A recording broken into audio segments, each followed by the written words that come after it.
Hi friends, welcome to PRM kitchen. ನಾನು ಇವತ್ತಿನ ವಿಡಿಯೋದಲ್ಲಿ ರೇಷನ್ ಅಕ್ಕಿನ ಯೂಸ್ ಮಾಡ್ಕೊಂಡ್ಬಿಟ್ಟು ತುಂಬ ಸಾಫ್ಟಾಗಿ ಮತ್ತು ತುಂಬ ಟೇಸ್ಟಿ ಆದಂಥ ಪಡ್ ರೆಸಿಪಿ ಯಾವ ರೀತಿ ಮಾಡೋದಂತ ಇವತ್ತಿನ ವಿಡಿಯೋದಲ್ಲಿ ಶೇರ್ ಮಾಡ್ತಾ ಇದ್ದೀನಿ. ಬನ್ನಿ ಹೇಗೆ ಮಾಡೋದು ಮತ್ತು ಬೇಕಾದ ಇಂಗ್ರೀಡಿಯೆಂಟ್ಸ್ ಏನೇನಂತ ನೋಡೋಣ. ನಾನಿಲ್ಲಿ ಈ ಮಾಪ್ನಿಂದ 3 ಮಾಪ್ನಷ್ಟು ರೇಷನ್ ಅಕ್ಕಿ ತೊಗೊಂಡಿದ್ದೀನಿ. ಆಮೇಲೆ ಅದೇ ಮಾಪ್ನಿಂದ 1 ಮಾಪ್ನಷ್ಟು ಉದ್ದಿನಬೇಳೆ ಮತ್ತು ಒಂದು ಸ್ವಲ್ಪ ಮೆಂತೆ, 1 ಟೇಬಲ್ ಸ್ಪೂನಷ್ಟು ಮೆಂತೆನ ಹಾಕ್ಕೊಂಡು ಒಂದು 2-3 ಟೈಮ್ ಚೆನ್ನಾಗಿ ವಾಶ್ ಮಾಡಿಬಿಟ್ಟು 6 ಅವರ್ ನೆನೆಯೋಕೆ ಇಟ್ಟಿದ್ದೆ.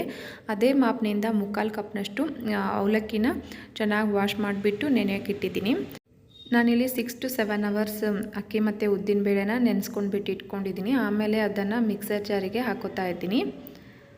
ಸ್ವಲ್ಪ ನೀರು ಹಾಕಿಬಿಟ್ಟು ಇದನ್ನು ಸ್ಮೂತಾಗಿ ರುಬ್ಕೊಂಡ್ಬಿಟ್ಟು ಇಟ್ಕೋತಾ ಇದ್ದೀನಿ. ಈಗಿದು ಮಿಕ್ಸಿ ಮಾಡ್ಕೊಂಡಿದ್ದಾಗಿದೆ. ಈ ರೀತಿ ಫುಲ್ ಸ್ಮೂತಾಗಿ ರುಬ್ಕೊಂಡ್ಬಿಟ್ಟು ಇಟ್ಕೋಬೇಕಾಗತ್ತೆ. ಆಮೇಲೆ ನಾನು ಇದನ್ನು ಒಂದು ಮಿಕ್ಸಿಂಗ್ ಬೌಲಿಗೆ ಹಾಕೋತಾ ಇದ್ದೀನಿ. ಇದೇ ರೀತಿ ಉಳಿದಿದ್ದೆಲ್ಲ ಅಕ್ಕಿ ಮತ್ತು ಉದ್ದಿನಬೇಳೆನ ಮಿಕ್ಸಿ ಮಾಡ್ಕೊಂಡ್ಬಿಟ್ಟು ಇದೇ ಪಾತ್ರೆಗೆ ಸೇರಿಸ್ಕೋತಾ ಇದ್ದೀನಿ. ಆಮೇಲೆ ನಾನಿಲ್ಲಿ ಸ್ವಲ್ಪ ಅಕ್ಕಿ ಮತ್ತು ಉದ್ದಿನಬೇಳೆಗೆ ಮುಂಚೆ ನೆನೆಸಿಟ್ಕೊಂಡಿರುವಂಥ ಅವಲಕ್ಕಿನ ಹಾಕಿಬಿಟ್ಟು ರುಬ್ಕೋತಾ ಇದ್ದೀನಿ. ಸ್ವಲ್ಪ ನೀರು ಹಾಕಿಬಿಟ್ಟು ಇದನ್ನು ಕೂಡ ಸ್ಮೂತಾಗಿ ರುಬ್ಕೊಂಡ್ಬಿಟ್ಟು ಇಟ್ಕೋತಾ ಇದ್ದೀನಿ. ರುಬ್ಕೊಂಡಿದ್ದಾದಮೇಲೆ ಮಿಕ್ಸಿಂಗ್ ಬೌಲಿಗೆ ಸೇರಿಸ್ಕೋತಾ ಇದ್ದೀನಿ. ಈಗ ಎಲ್ಲ ಅಕ್ಕಿ ಮತ್ತು ಉದ್ದಿನಬೇಳೆ ರುಬ್ಕೊಂಡ್ಬಿಟ್ಟು ಈ ಮಿಕ್ಸಿಂಗ್ ಬೌಲಿಗೆ ಹಾಕ್ಕೊಂಡಿದ್ದೀನಿ. ಆಮೇಲೆ 1-2 ನಿಮಿಷ ಚೆನ್ನಾಗಿ ಈ ರೀತಿ ಮಿಕ್ಸ್ ಮಾಡ್ಕೋಬೇಕಾಗುತ್ತೆ. ಈ ರೀತಿ ಚೆನ್ನಾಗಿ ಮಿಕ್ಸ್ ಮಾಡ್ಕೊಂಡ್ಬಿಟ್ಟು ಒಂದು ಪ್ಲೇಟ್ ಮುಚ್ಚಿಬಿಟ್ಟು ನಾನು ಹೋಲ್ ನೈಟು ನೆನೆಯೋಕೆ ಇಡ್ತಾ ಇದ್ದೀನಿ. ನೆಕ್ಸ್ಟ್ ಡೇ ಮಾರ್ನಿಂಗ್ ನೋಡ್ಬೋದು ಹಿಟ್ಟು ಎಷ್ಟು ಚೆನ್ನಾಗಿ ಉಬ್ಬಿ ಬಂದಿದೆ ಅಂತ. ಇದನ್ನು ಒಂದು ಟೈಮ್ ಚೆನ್ನಾಗಿ ಮಿಕ್ಸ್ ಮಾಡ್ಕೊಂಡ್ಬಿಟ್ಟು ಮಾಡೋಕ್ಕೆ ಎಷ್ಟು ಬೇಕಲ್ಲ ಅಷ್ಟನ್ನು ಮಾತ್ರ ಒಂದು ಪಾತ್ರೆಗೆ ತೆಗೆದುಬಿಟ್ಟು ಉಪ್ಪನ್ನು ಸೇರಿಸ್ಕೋತಾ ಇದ್ದೀನಿ. ಮಿಕ್ಕಿರುವ ಹಿಟ್ಟನ್ನು ಫ್ರಿಜ್ಜಲ್ಲಿ ಇಟ್ಟು 2 ದಿನದವರೆಗೂ ದೋಸೆ ಇಲ್ಲಾಂದರೆ ಪಡ್ಡು ಕೂಡ ಮಾಡ್ಕೋಬೋದು. ಮಾಡೋಕ್ಕೆ ಎಷ್ಟು ಬೇಕಾಗುತ್ತೆ ನೋಡಿ ಅಷ್ಟಕ್ಕೆ ಮಾತ್ರ ಸ್ವಲ್ಪ ಉಪ್ಪನ್ನು ಸೇರಿಸ್ಬಿಟ್ಟು ಮಿಕ್ಸ್ ಮಾಡ್ಕೊಂಡ್ಬಿಟ್ಟು ಇಟ್ಕೋತಾ ಇದ್ದೀನಿ.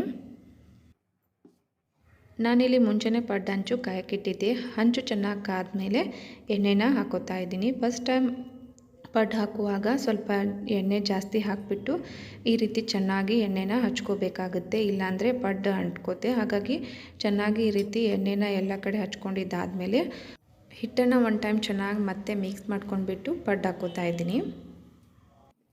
ಈ ಪಡ್ಡು ಜೊತೆ ಕಾಯಿ ಚಟ್ನಿ ಮತ್ತು ಬೇಳೆ ಸಾಂಬಾರು ತುಂಬ ಬೆಸ್ಟ್ ಕಾಂಬಿನೇಷನ್ ಅಂತಲೇ ಹೇಳ್ಬೋದು. ನಿಮಗೇನಾದರೂ ಕಾಯಿ ಚಟ್ನಿ ರೆಸಿಪಿ ಮತ್ತು ಸಾಂಬಾರು ರೆಸಿಪಿ ವಿಡಿಯೋ ಲಿಂಕ್ ಬೇಕಂದರೆ ಡಿಸ್ಕ್ರಿಪ್ಷನ್ ಬಾಕ್ಸ್ನಲ್ಲಿ ಮತ್ತು ಐ ಬಟನಲ್ಲಿ ಮತ್ತು ಸಜೆಷನ್ ವಿಡಿಯೋದಲ್ಲಿ ಕೂಡ ಇರುತ್ತೆ, ಚೆಕ್ ಮಾಡ್ಕೊಳ್ಳಿ. ನಾನು ಎಲ್ಲ ಪಡ್ಡು ಹಾಕ್ಕೊಂಡಿದ್ದಾದಮೇಲೆ ಒಂದು ಪ್ಲೇಟ್ ಮುಚ್ಚಿಬಿಟ್ಟು ಇದನ್ನು 1-2 ನಿಮಿಷ ಮೀಡಿಯಮ್ ಉರಿಯಲ್ಲಿ ಬೇಯಲು ಬಿಡ್ತಾ ಇದ್ದೀನಿ.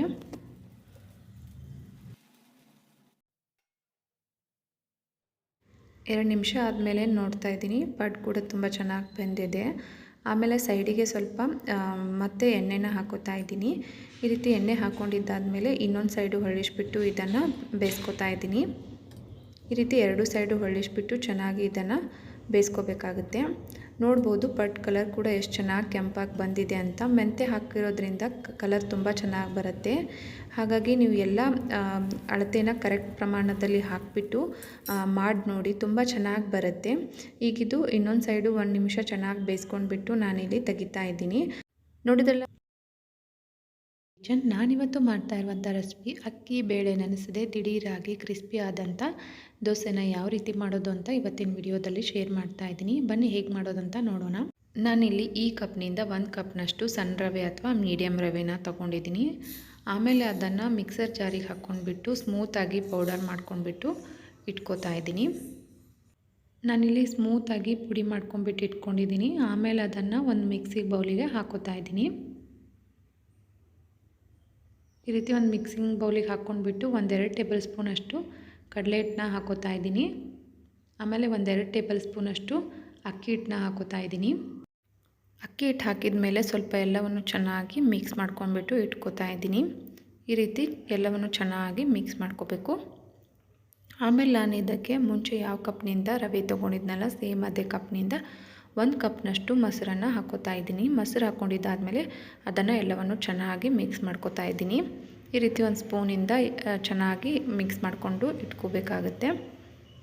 ಆಮೇಲೆ ನಾನು ಯಾವ ಕಪ್ನಿಂದ ಮೊಸರು ತೊಗೊಂಡಿದ್ನಲ್ಲ ಸೇಮ್ ಅದೇ ಕಪ್ನಿಂದ 1 ಕಪ್ನಷ್ಟು ನೀರು ತೊಗೊಂಡಿದ್ದೀನಿ. ನೀರು ಒಮ್ಮೆಗೆ ಹಾಕದೆ ಸ್ವಲ್ಪ ನೀರನ್ನು ಹಾಕ್ಕೊಂಡ್ಬಿಟ್ಟು ನಾರ್ಮಲಾಗಿ ದೋಸೆ ಬ್ಯಾಟರ್ ಯಾವ ಕನ್ಸಿಸ್ಟೆನ್ಸಿಯಲ್ಲಿ ರೆಡಿ ಮಾಡ್ಕೋತೀವಲ್ಲ ಅದೇ ರೀತಿ ನಾವು ಹಿಟ್ಟನ್ನು ರೆಡಿ ಮಾಡ್ಕೊಂಡ್ಬಿಟ್ಟು ಇಟ್ಕೋಬೇಕಾಗುತ್ತೆ. ಸ್ವಲ್ಪ ಗಂಟಿಲ್ದಂಗೆ ಹಿಟ್ಟನ್ನು ರೆಡಿ ಮಾಡ್ಕೊಂಡ್ಬಿಟ್ಟು ಇಟ್ಕೋತಾ ಇದ್ದೀನಿ.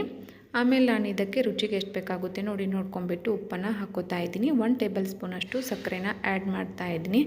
ಸಕ್ಕರೆ ಮತ್ತು ಉಪ್ಪನ್ನು ಹಾಕಿದ ಮೇಲೆ ಸ್ವಲ್ಪ ಎಲ್ಲವನ್ನು ಚೆನ್ನಾಗಿ ಮಿಕ್ಸ್ ಮಾಡ್ಕೊಂಡ್ಬಿಟ್ಟು ಒಂದು ತಟ್ಟೆನ ಮುಚ್ಚಿ ಇದನ್ನು ಒಂದು 10 ರಿಂದ 15 ನಿಮಿಷ ಹಿಟ್ಟನ್ನು ನೆನೆಯೋಕ್ಕೆ ಇಡ್ತಾ ಇದ್ದೀನಿ. ಹಿಟ್ಟು ಸ್ವಲ್ಪ ಚೆನ್ನಾಗಿ ನೆನಿಲಿ. ಅಲ್ಲಿ ಹಿಟ್ಟನ್ನು ನೆನೆಯೋಕ್ಕೆ ಇಟ್ಟಿದ್ವಲ್ಲ 10 ನಿಮಿಷ ಆದಮೇಲೆ ಒಂದು ಸಣ್ಣ ಚಮಚದಿಂದ ಒಂದು ಚಮಚದಷ್ಟು ಬೇಕಿಂಗ್ ಸೋಡಾನ ಹಾಕ್ಕೊಂಡಿದ್ದೀನಿ. ಬೇಕಿದ್ದರೆ ಇನೋ ಪೌಡರ್ ಕೂಡ ಹಾಕೋಬೋದು. ಬೇಕಿಂಗ್ ಸೋಡಾ ಹಾಕಿದ ಮೇಲೆ ಎಲ್ಲವನ್ನು ಸ್ವಲ್ಪ ಚೆನ್ನಾಗಿ ಮಿಕ್ಸ್ ಮಾಡ್ಕೊಂಡ್ಬಿಟ್ಟು ಇಟ್ಕೋತಾ ಇದ್ದೀನಿ. ನಾನು ಮುಂಚೆನೇ ದೋಸೆ ತವೆನ ಕಾಯಕ್ಕಿಟ್ಟಿದ್ದೆ. ಆಮೇಲೆ ಅದಕ್ಕೆ ಸ್ವಲ್ಪ ಎಣ್ಣೆನ ಹಾಕ್ಕೊಂಡ್ಬಿಟ್ಟು ಈ ರೀತಿ ಒಂದು ಬಟ್ಟೆ ಇಲ್ಲಾಂದರೆ ಟಿಶ್ಯೂ ಪೇಪರಿಂದ ಎಣ್ಣೆನ ಚೆನ್ನಾಗಿ ಅಪ್ಲೈ ಮಾಡ್ಕೋಬೇಕು. ಈ ರೀತಿಯಾಗಿ ಒಂದು ಬೌಲಲ್ಲಿ ಸ್ವಲ್ಪ ನೀರು ತೊಗೊಂಡಿದ್ದೀನಿ. ಆಮೇಲೆ ಸ್ವಲ್ಪ ಬಟ್ಟೆನ ಒದ್ದೆ ಮಾಡಿಬಿಟ್ಟು ತವೆನ ಚೆನ್ನಾಗಿ ಒರೆಸ್ಕೊಂಡಿದ್ದೀನಿ. ಅಂದರೆ ದೋಸೆ ಹಾಕುವಾಗ ತವೆ ತುಂಬ ಬಿಸಿ ಇದ್ದರೆ ಚೆನ್ನಾಗಿ ಬರಲ್ಲ. ಹಾಗಾಗಿ ಸ್ವಲ್ಪ ಮೀಡಿಯಮ್ ಹೀಟಲ್ಲಿದ್ದರೆ ಚೆನ್ನಾಗಾಗುತ್ತೆ. ಹಾಗಾಗಿ ಆಮೇಲೆ ಹಿಟ್ಟನ್ನು ಸ್ವಲ್ಪ ಎಲ್ಲವನ್ನು ಚೆನ್ನಾಗಿ ಮಿಕ್ಸ್ ಮಾಡ್ಕೊಂಡ್ಬಿಟ್ಟು ದೋಸೆನ ಹಾಕ್ಕೊಂಡಿದ್ದೀನಿ. ದೋಸೆ ಹಾಕುವಾಗ ಗ್ಯಾಸನ್ನು ಲೋ ಫ್ಲೇಮಲ್ಲಿಟ್ಟು ಹಾಕ್ಕೊಂಡಿದ್ದೀನಿ. ಆಮೇಲೆ ಸ್ವಲ್ಪ ಸೈಡಿಗೆ ಎಣ್ಣೆ ಇಲ್ಲಾಂದರೆ ತುಪ್ಪನ ಹಾಕಿಬಿಟ್ಟು ಈ ರೀತಿ ಸ್ವಲ್ಪ 1-2 ನಿಮಿಷ ಕ್ರಿಸ್ಪಿ ಆಗೋವರೆಗೂ ಬಿಟ್ಟು ಆಮೇಲೆ ಕಡ್ಚಿಯಿಂದ ಚೆನ್ನಾಗಿ ಅದನ್ನು ತೆಗಿತಾ ಇದ್ದೀನಿ. ನೋಡ್ಬೋದು ಎಷ್ಟು ಚೆನ್ನಾಗಿ ಕ್ರಿಸ್ಪಿಯಾಗಿ ಬಂದಿದೆ. ದೋಸೆ ಕಲರ್ ಕೂಡ ಎಷ್ಟು ಚೆನ್ನಾಗಿ ಬಂದಿದೆ ನೋಡ್ಬೋದು ನೀವು ಇಲ್ಲಿ. ಆಮೇಲೆ ನಾನು ಇದನ್ನು ಒಂದು ಸರ್ವಿಂಗ್ ಪ್ಲೇಟಿಗೆ ಹಾಕೋತಾ ಇದ್ದೀನಿ. ಜೋಗೋದಿ ರವೆನ ಯೂಸ್ ಮಾಡ್ಕೊಂಡ್ಬಿಟ್ಟು ಕೇವಲ ಒಂದು 10 ನಿಮಿಷದಲ್ಲಿ ದೋಸೆ ರೆಸಿಪಿ ಯಾವ ರೀತಿ ಮಾಡೋದು ಅಂತ ಇವತ್ತಿನ ವಿಡಿಯೋದಲ್ಲಿ ಶೇರ್ ಮಾಡ್ತಾ ಇದ್ದೀನಿ. ಬನ್ನಿ ಹೇಗೆ ಮಾಡೋದಂತ ನೋಡೋಣ. 1.5 ಬೌಲಷ್ಟು ನಾನಿಲ್ಲಿ ಜೋಗೋದಿ ರವೆನ ತೊಗೊಂಡಿದ್ದೀನಿ. ಜೋಗೋದಿ ರವೆ ಇರಲಿಲ್ಲ ಅಂದರೆ ಬನ್ಸಿ ರವೆ ಅಥವಾ ದಪ್ಪ ರವೆ ಉಪ್ಪಿಟ್ಟು ರವೆ ಬರುತ್ತಲ್ಲ ಆ ರವೆನ ಹಾಕ್ಕೊಂಡ್ಬಿಟ್ಟು ನೀವು ಮಾಡ್ಕೋಬೋದು. ಆಮೇಲೆ 1 ಬೌಲಷ್ಟು ಮೊಸರು ಹಾಕ್ಕೊಂಡಿದ್ದೀನಿ. ಅದೇ ಬೌಲಿಗೆ ಸ್ವಲ್ಪ ನೀರು ಹಾಕಿಬಿಟ್ಟು 1/4 ಕಪ್ನಷ್ಟು ನೀರು ಹಾಕ್ಕೊಂಡು ಮಿಕ್ಸ್ ಮಾಡ್ಕೋತಾ ಇದ್ದೀನಿ. ಸ್ವಲ್ಪ ಇದನ್ನು ಗಟ್ಟಿಯಾಗಿಯೇ ಈ ರೀತಿ ಮಿಕ್ಸ್ ಮಾಡ್ಕೊಂಡ್ಬಿಟ್ಟು ಇಟ್ಕೋಬೇಕಾಗತ್ತೆ. ಯಾಕಂದರೆ ಮಿಕ್ಸಿ ಮಾಡ್ಕೋದ್ರಿಂದ ತುಂಬ ನೀರು ಹಾಕೋದೇನು ಬೇಕಾಗಿಲ್ಲ. ಸ್ವಲ್ಪ ಈ ರೀತಿ ಗಟ್ಟಿಯಾಗಿ ಕಲಿಸ್ಕೊಂಡಿದ್ದಾದಮೇಲೆ ಒಂದು ಮಿಕ್ಸರ್ ಜಾರಿಗೆ ಹಾಕ್ಕೋತಾ ಇದ್ದೀನಿ. ಆಮೇಲೆ ಅದಕ್ಕೆ ಸ್ವಲ್ಪ ನೀರು ಹಾಕಿಬಿಟ್ಟು ನಾವು ಮಾಮೂಲಿಯಾಗಿ ದೋಸೆ ಹಿಟ್ಟು ಯಾವ ಕನ್ಸಿಸ್ಟೆನ್ಸಿಯಲ್ಲಿ ರೆಡಿ ಮಾಡ್ಕೋತೀವಲ್ಲ ಇದು ಕೂಡ ಅದೇ ರೀತಿ ಸ್ಮೂತಾಗಿ ನಾನಿಲ್ಲಿ ಗ್ರೈಂಡ್ ಮಾಡಿಬಿಟ್ಟು ಇಟ್ಕೊಂಡಿದ್ದೀನಿ. ಇದೇ ರೀತಿ ಉಳಿದಿದ್ದ ರವೆನ ಮಿಕ್ಸಿ ಮಾಡ್ಕೊಂಡ್ಬಿಟ್ಟು ನಾನಿಲ್ಲಿ ಒಂದು ಪಾತ್ರೆಗೆ ತೆಗಿತಾ ಇದ್ದೀನಿ. ಮಿಕ್ಸಿ ಮಾಡ್ಕೊಂಡಿದ್ದಾದಮೇಲೆ ಅದನ್ನು ಚೆನ್ನಾಗಿ 1 ಟೈಮ್ ಈ ರೀತಿ ಮಿಕ್ಸ್ ಮಾಡ್ಕೋಬೇಕು. ಆಮೇಲೆ ರುಚಿಗೆ ಎಷ್ಟು ಬೇಕಾಗುತ್ತೆ ನೋಡಿ ಅಷ್ಟು ನೋಡ್ಕೊಂಡ್ಬಿಟ್ಟು ಉಪ್ಪನ್ನು ಹಾಕ್ಕೊಂಡು ಮತ್ತು ಸ್ವಲ್ಪ ಎಲ್ಲವನ್ನು ಚೆನ್ನಾಗಿ ಮಿಕ್ಸ್ ಮಾಡಿಬಿಟ್ಟು ಒಂದು ಪ್ಲೇಟ್ ಮುಚ್ಚಿ ಇದನ್ನು ಒಂದು 10 ನಿಮಿಷ ನೆನೆಯೋಕೆ ಇಡ್ತಾ ಇದ್ದೀನಿ. ನಾನಿಲ್ಲಿ 10 ನಿಮಿಷ ನೆನೆಯೋಕೆ ಇಟ್ಟಿದ್ದೆ. ಆಮೇಲೆ ಇದಕ್ಕೆ ಒಂದು ಅರ್ಧ ಟೇಬಲ್ ಸ್ಪೂನಷ್ಟು ಸೋಡಾ ಹಾಕ್ಕೋತಾ ಇದ್ದೀನಿ. ಅಡುಗೆ ಸೋಡಾ ಹಾಕ್ಕೊಂಡ್ಬಿಟ್ಟು ಮಿಕ್ಸ್ ಮಾಡ್ಕೋತಾ ಇದ್ದೀನಿ. ಇನೋ ಪೌಡರ್ ಕೂಡ ಹಾಕೋಬೋದು. ಅಡುಗೆ ಸೋಡಾ ಹಾಕಿದ ಮೇಲೆ 1 ಟೈಮ್ ಚೆನ್ನಾಗಿ ಎಲ್ಲವನ್ನು ಮಿಕ್ಸ್ ಮಾಡಿಬಿಟ್ಟು ಇಟ್ಕೋತಾ ಇದ್ದೀನಿ. ನಾನಿಲ್ಲಿ ಮುಂಚೆನೇ ದೋಸೆ ತವೆನ ಕಾಯಕ್ಕಿಟ್ಟಿದ್ದೆ. ಆಮೇಲೆ ಅದಕ್ಕೆ 1 ಟೇಬಲ್ ಸ್ಪೂನಷ್ಟು ಎಣ್ಣೆನ ಹಾಕಿ ಎಣ್ಣೆ ಎಲ್ಲ ಕಡೆ ಚೆನ್ನಾಗಿ ಅಪ್ಲೈ ಮಾಡ್ಕೊಂಡಿದ್ದೀನಿ. ಮಾಮೂಲಿಯಾಗಿ ಸೆಟ್ ದೋಸೆ ಯಾವ ರೀತಿ ಮಾಡ್ತೀವಲ್ಲ ಅದೇ ರೀತಿ ನಾನಿಲ್ಲಿ ಸೆಟ್ ದೋಸೆನ ಹಾಕ್ಕೋತಾ ಇದ್ದೀನಿ. ಸ್ವಲ್ಪ ಹಿಟ್ಟನ್ನು ಚೆನ್ನಾಗಿ ಮಿಕ್ಸ್ ಮಾಡ್ಕೊಂಡ್ಬಿಟ್ಟು ದೋಸೆನ ಹಾಕ್ಕೋತಾ ಇದ್ದೀನಿ.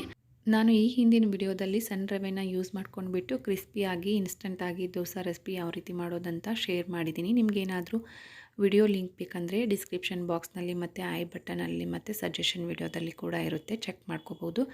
ಆಮೇಲೆ ನಾನಿಲ್ಲಿ ಸ್ವಲ್ಪ ಸೈಡಿಗೆ ಎಣ್ಣೆನ ಹಾಕಿಬಿಟ್ಟು 2 ಸೈಡು ಚೆನ್ನಾಗಿ ಹೊಳಿಸ್ಕೊಂಡ್ಬಿಟ್ಟು ದೋಸೆನ ಬೇಯಿಸ್ಕೊಂಡ್ಬಿಟ್ಟು ತೆಗೆದಿದ್ದೀನಿ.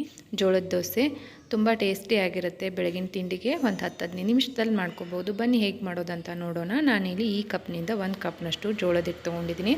ಅದೇ ಕಪ್ನಿಂದ 3/4 ಕಪ್ನಷ್ಟು ಗೋಧಿ ಹಿಟ್ಟು ತೊಗೊಂಡಿದ್ದೀನಿ. ಅರ್ಧ ಕಪ್ನಷ್ಟು ಸಣ್ಣ ರವೆ ತೊಗೊಂಡಿದ್ದೀನಿ. ಮೀಡಿಯಮ್ ರವೆ ಬರುತ್ತಲ್ಲ ಉಪ್ಪಿಟ್ಟು ಮಾಡೋ ಆ ರವೆನ ತೊಗೊಂಡಿದ್ದೀನಿ. ಸ್ವಲ್ಪ ರವೆ ಸ್ವಲ್ಪ ಸ್ಮೂತಾಗಿ ನಾವು ಗ್ರೈಂಡ್ ಮಾಡ್ಕೋಬೇಕಾಗತ್ತೆ. ಹಾಗಾಗಿ ಹಿಟ್ಟು ಮತ್ತು ರವೆ ಎಲ್ಲವನ್ನು ಚೆನ್ನಾಗಿ ಮಿಕ್ಸ್ ಮಾಡ್ಕೊಂಡ್ಬಿಟ್ಟು ಮಿಕ್ಸಿಗೆ ಹಾಕಿಬಿಟ್ಟು ನಾನಿಲ್ಲಿ ಪುಡಿ ಮಾಡ್ಕೊಂಡ್ಬಿಟ್ಟು ಇಟ್ಕೋತಾ ಇದ್ದೀನಿ. ಆಮೇಲೆ ನಾನಿಲ್ಲಿ ಸ್ವಲ್ಪ ನೀರು ಹಾಕಿಬಿಟ್ಟು ಹಿಟ್ಟನ್ನು ಕಲಿಸ್ತಾ ಇದ್ದೀನಿ. ನಾರ್ಮಲಾಗಿ ನಾವು ದೋಸೆ ಹಿಟ್ಟು ಯಾವ ಕನ್ಸಿಸ್ಟೆನ್ಸಿಯಲ್ಲಿ ರೆಡಿ ಮಾಡ್ಕೋತೀವಲ್ಲ ಇದನ್ನು ಕೂಡ ಅದೇ ರೀತಿ ರೆಡಿ ಮಾಡ್ಕೋಬೇಕಾಗತ್ತೆ. ಸ್ವಲ್ಪ ಗಂಟಿಲ್ದಂಗೆ ಇದನ್ನು ರೆಡಿ ಮಾಡ್ಕೊಂಡ್ಬಿಟ್ಟು ಇಟ್ಕೋತಾ ಇದ್ದೀನಿ. ಹಿಟ್ಟು ಚೆನ್ನಾಗಿ ಮಿಕ್ಸ್ ಮಾಡ್ಕೊಂಡಿದ್ದಾದಮೇಲೆ ಒಂದು ತಟ್ಟೆನ ಮುಚ್ಚಿಬಿಟ್ಟು ಇದನ್ನು ಒಂದು 15 ನಿಮಿಷ ಹಿಟ್ಟನ್ನು ನೆನೆಯಕ್ಕೆ ಇಡ್ತಾ ಇದ್ದೀನಿ. ಆಮೇಲೆ ನಾನಿಲ್ಲಿ ರುಚಿಗೆ ಎಷ್ಟು ಬೇಕಾಗುತ್ತೆ ನೋಡಿ ಅಷ್ಟು ನೋಡ್ಕೊಂಡ್ಬಿಟ್ಟು ಉಪ್ಪನ್ನು ಹಾಕೋತಾ ಇದ್ದೀನಿ. ಉಪ್ಪು ಹಾಕಿದ ಮೇಲೆ ಸ್ವಲ್ಪ ಎಲ್ಲವನ್ನು ಚೆನ್ನಾಗಿ ಮಿಕ್ಸ್ ಮಾಡ್ಕೋತಾ ಇದ್ದೀನಿ. ನಾನಿಲ್ಲಿ ಬೇಕಿಂಗ್ ಸೋಡಾ ಅಂತ ಏನೂ ಹಾಕಿಲ್ಲ, ಬರೀ ಉಪ್ಪಷ್ಟೇ ಹಾಕಿಬಿಟ್ಟು ಚೆನ್ನಾಗಿ ಮಿಕ್ಸ್ ಮಾಡ್ಕೊಂಡಿದ್ದೀನಿ. ಆಮೇಲೆ ಮುಂಚೆನೇ ದೋಸೆ ತವೆ ಕಾಯಕ್ಕಿಟ್ಟಿದ್ದೆ, ಸ್ವಲ್ಪ ಎಣ್ಣೆನ ಹಾಕಿಬಿಟ್ಟು ಎಣ್ಣೆ ಎಲ್ಲ ಕಡೆ ಚೆನ್ನಾಗಿ ಹಚ್ಕೋತಾ ಇದ್ದೀನಿ.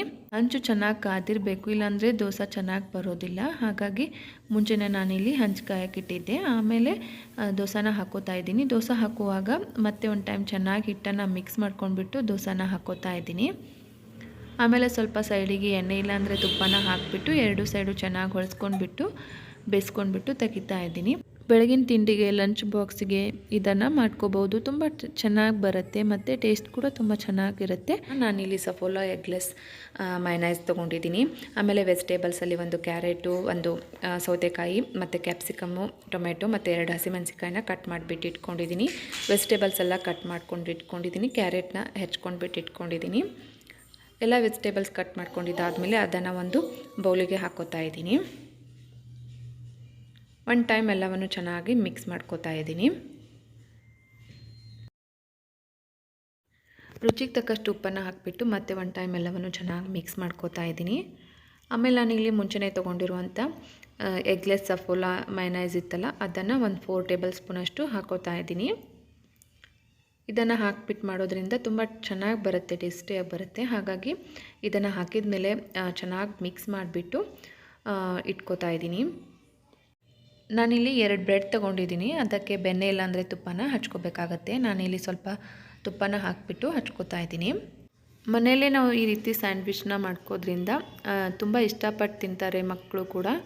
ತುಂಬ ಟೇಸ್ಟಿಯಾಗಿ ಕೂಡ ಇರುತ್ತೆ.